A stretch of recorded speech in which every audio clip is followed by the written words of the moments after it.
Hello ಗೆಳೆಯರೆ, ಇವತ್ತು ನಾವು ಮಾಡ್ತಿದ್ದೀವಿ ಕ್ಯಾಬೇಜ್ ಉಪ್ಪಿಟ್ಟು. ನಾನು ಸ್ವಲ್ಪ 1/4 kg ಅಷ್ಟು ಕ್ಯಾಬೇಜ್ ತೊಗೊಂಡಿದ್ದೀನಿ, ಒಂದು ಈರುಳ್ಳಿ ತೊಗೊಂಡಿದ್ದೀನಿ, ಒಂದು ಚಿಕ್ಕ ಟೊಮೊಟೊ ತೊಗೊಂಡಿದ್ದೀನಿ, ಮತ್ತು 4ರಿಂದ 5 ಹಸಿಮೆಣಸಿನ್ಕಾಯಿ ತೊಗೊಂಡಿದ್ದೀನಿ. ಆಮೇಲೆ 1 ಕಪ್ ಅಷ್ಟು ರವೆ ತೊಗೊಂಡಿದ್ದೀನಿ, ಉಪ್ಪಿಟ್ಟು ರವೆ.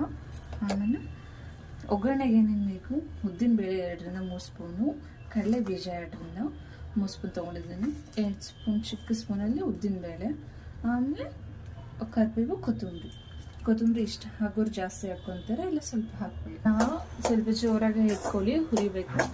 ಜಾಸ್ತಿ ತುಂಬ ಜೋರಿಟ್ಟಿ ಅಂತಂದರೆ ಹಾಗೆ ಕೈ ತಿರುಗಾಡ್ತಾ ಇರಬೇಕು, ಇಲ್ಲ ಅಂತಂದರೆ ಕೆಳಗೆ ಸೀದೋಗುತ್ತೆ. ಈಗ ಮೇನ್ ಏನು ಅಂದರೆ ಉಪ್ಪಿಟ್ಟಿಗೆ ಸ್ವಲ್ಪ ಎಣ್ಣೆ ಹಾಕಿದ್ರೆ ಚೆನ್ನಾಗಿರುತ್ತೆ. ಎಣ್ಣೆ ಹಾಕ್ಬೇಕು, ಸ್ವಲ್ಪ ರವೆ ಬೆಚ್ಚಗೆ ಹಾಕ್ತಾ ಇದ್ದಂಗೆ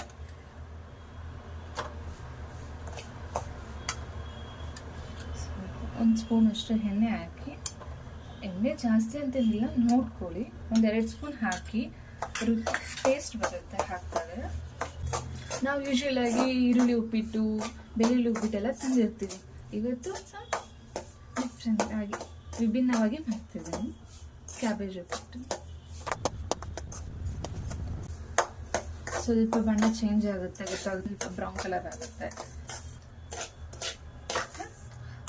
ತೆಗೆದ್ಬಿಟ್ಟು ಅದೇ ಬೌಲಿಗೆ ಹಾಕೊಳ್ಳೋಣ.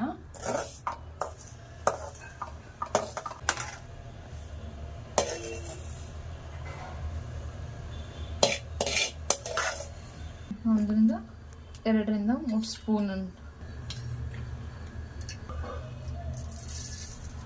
ಸಾಸಿವೆ ಜೀರಿಗೆ ಹಾಕೊಳ್ಳಿ.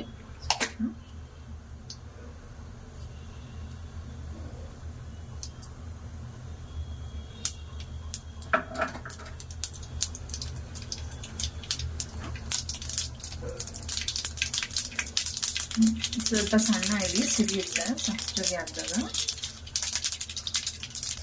ಸಾಸಿವೆ ಜೀರಿಗೆ ಹಾಕಿದ್ದೀನಿ, ಉದ್ದಿನ ಬೇಳೆ ಹಾಕೋಣ. ಉದ್ದಿನ ಬೇಳೆ, ಕಡಲೆಬೇಳೆ,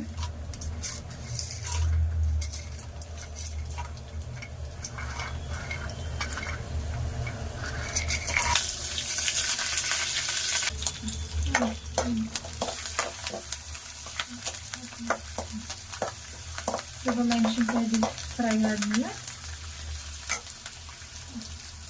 ಕ್ಯಾಬೇಜ್ ಹಾಕೊಳ್ಳೋಣ. ಎಲೆಕೋಸು ಅಂತೀವಲ್ಲ ಅದನ್ನು ಹಾಕೊಳ್ಳೋಣ.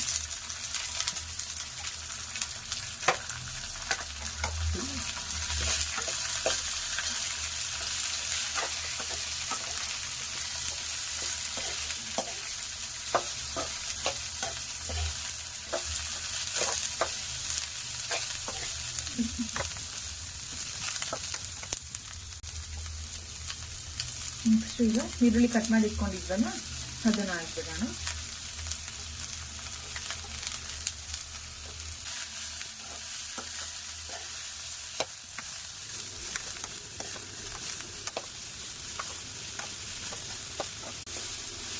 ನಾರ್ಮಲ್ ಉಪ್ಪಿಟ್ಟು ತಿಂದು ಎಲ್ಲ ಎಕ್ಸಾಮ್ ಹೋಗಿದ್ದೀವಿ, ಇದರ ಒಂದು ಕ್ಯಾಬೇಜ್ ಉಪ್ಪಿಟ್ಟು ಮಾಡ್ಕೊಡಿ, ಇದೆಲ್ಲ ತುಂಬ ಚೆನ್ನಾಗಿರುತ್ತೆ.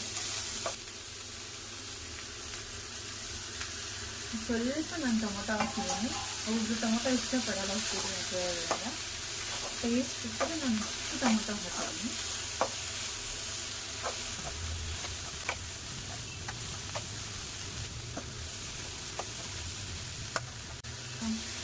ಸ್ವಲ್ಪ ಹೊತ್ತು ತಿರುಗಾಡಿ ಆಮೇಲೆ ಒಂದು ಸ್ವಲ್ಪ ಹೊತ್ತು ಮುಚ್ಚಿಡಿ, ಮೀಡಿಯಮ್ ಫ್ಲೇಮಲ್ಲಿ ಇಟ್ಟು 5 ನಿಮಿಷ ಮುಚ್ಚಿಡಿ, ಸ್ವಲ್ಪ ಬೈಕೊಳ್ಳಿ ಅದು ಕ್ಯಾಬೇಜು.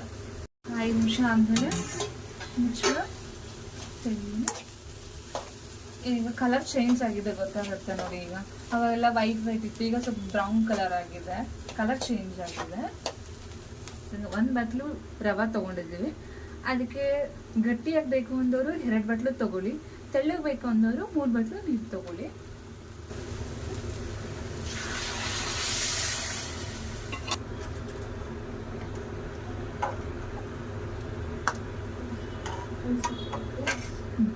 ಈಗ ರುಚಿಗೆ ತಕ್ಕಷ್ಟು ಉಪ್ಪು ಹಾಕಿ ಇದನ್ನ ಒಂದು 2ರಿಂದ 3 ನಿಮಿಷ ಕುದಿಯೋ ಗಂಟ ಹಿಂಗೆ ಮಾಡಿ ಸ್ವಲ್ಪ ಮುಚ್ಚಿಟ್ಟು ಸ್ವಲ್ಪ ಬೇಗ ಕುದಿಯುತ್ತೆ. ಮುಚ್ಚಿಡಿ. ನೀರು ಕುದೀತಾ ಇದೆಯಾ ಅಂತ ನೋಡೋಣ. ನೀರು ಕುದೀತಾ ಇದೆ.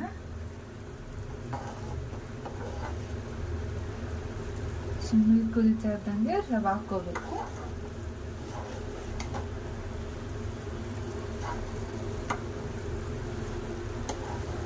ರವೆ ನಿಧಾನಕ್ಕೆ ಹಾಕಿ ಕೈ ಆಡಿಸ್ಬೇಕು.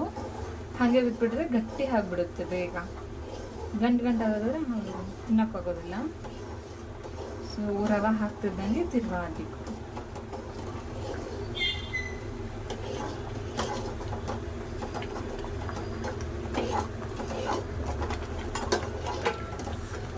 ಸಣ್ಣ ಹಿಡಿ ಹಾಕಿದ್ಮೇಲೆ ಅದು ಕುದೀತಿರುತ್ತನ ಸಿಡಿಯುತ್ತೆ.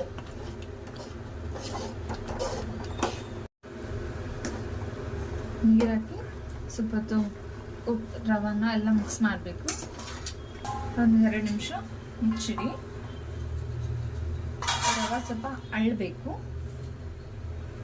ಸ್ವಲ್ಪ ಕೊತ್ತಂಬರಿ ಹಾಕಿ ಟೇಸ್ಟ್ ಚೆನ್ನಾಗಿರುತ್ತೆ. ನನಗೆ ಖುಷಿಯಾಗಿದೆ. ಮನೇಲಿ ಟ್ರೈ ಮಾಡಿ ಕಮೆಂಟ್ ಮಾಡಿ ಹೇಗಿದೆ ಅಂತ. ನೆಕ್ಸ್ಟ್ ಯಾವ ರೆಸಿಪಿ ಬೇಕು ಅಂತ ಕಮೆಂಟ್ ಮಾಡಿ.